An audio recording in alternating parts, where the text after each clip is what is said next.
Okay, so we have a number of negotiation tactics.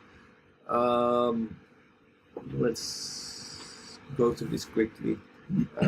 Okay, extreme demands followed by small concessions. That is a negotiation strategy that we see a lot in the Middle East, especially. Extreme demands. People will ask 2-3 times the price that they really want to have. They're really thinking to get. So they basically take extreme opening position, and then they give very small concessions, trying to wear out the other side, so that they end up at a higher price than they can get. Commitment tactics basically say, okay, I cannot make that decision. I need to ask my superior in order to make that, to give you that price. That is something that happens a lot in Japan.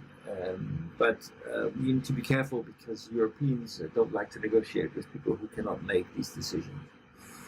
Take it or leave it is a all or nothing negotiation.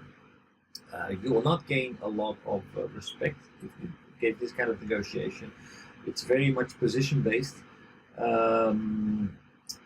So yeah, it's hard bargaining, and a lot of Western negotiators will not accept it.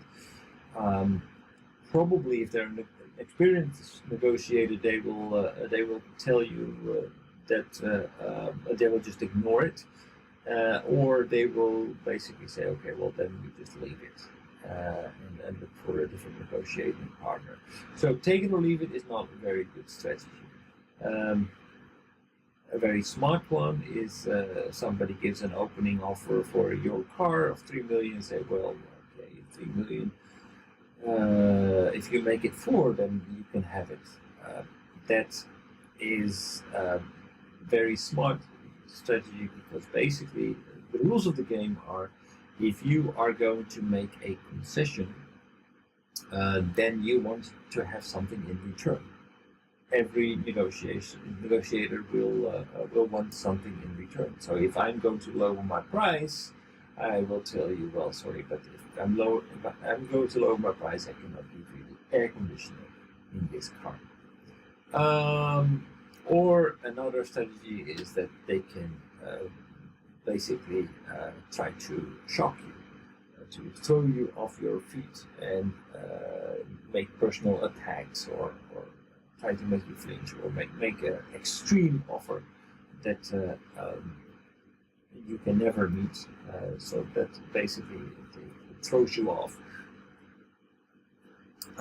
Personal insults, bluffing, lying is also, and threats and warnings.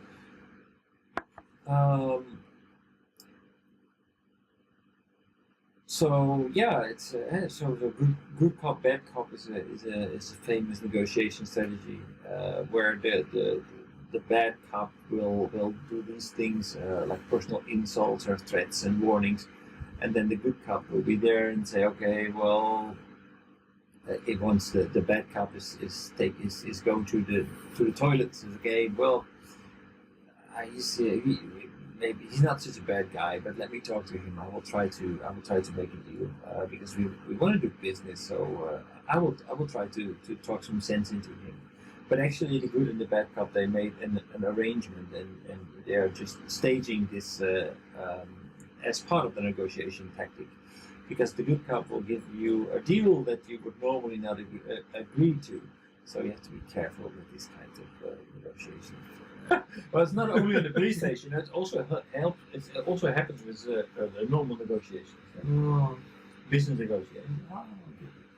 But all these negotiation tactics is much more emphasized on Western, very proactive activity. Yes. Japanese is not like kind of harsh negotiation. Very calm. Well, actually, sometimes I hear also in Japan, like for car manufacturers, for example, they have a lot of relatively small suppliers, and I hear that basically because of the economic situation, the car manufacturer is reducing their procurement prices with 10% or something like that.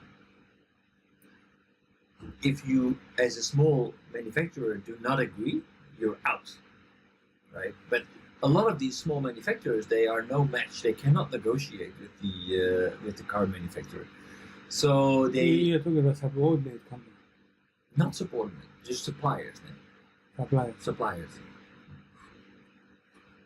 So very kibishi. They just across the board they just cut their procurement price with 10% because otherwise they will not make a profit. But these small companies, I don't think they have a very big profit margin. They just need to do this year by year by year by year, and then they will make a small profit. But at the end of their career, when they're to retire, then hopefully they will made enough. But they slaved their entire life to provide excellent quality for these car manufacturers. But they just tell them, okay, so your price is going down 10% or 15% or whatever situation they're in. So that's so I'm not sure whether Japanese business people are that soft when it comes to negotiation. The police officers also have kind of a reputation of being very tough interrogators. We should ask Gordon. Carlos. Whether they have bad cards. Okay, so basically, in preparation, what a European negotiating team will do is they will look at, okay, what are our key interests? What are the opponent's key interests? And what strategy are we going to follow? And which tactics? Tactics are negotiation tactics, good cop, bad cop, these make extreme opening demands. And what can we expect from the other side? So how can we best deal with that? So this is a negotiation document that will be full of assumptions that has to do with preparation. And during negotiation, it will be constantly updated. Usually what you see, if it's in large delegations, there is at least one person who will not or hardly ever talk during negotiation. His or her job is to observe, constantly observe the dynamics of the other team, to look at, okay, what is the relationship between the members, what is the opinion, who is making the concessions, who makes the decisions, and who is doing most of the talking.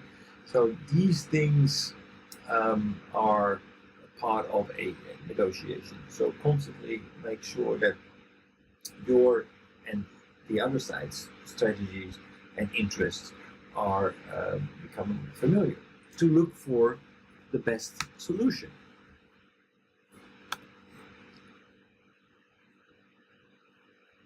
Okay, so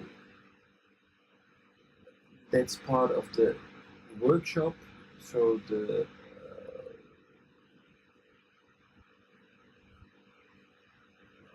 well, that's not so important.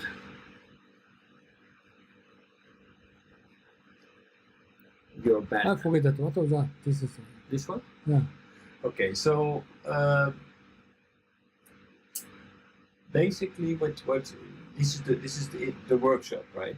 Mm. So the assignment is that you first need to list the specific objectives that you and your counterpart have for this negotiation. So list them, these things, your objectives,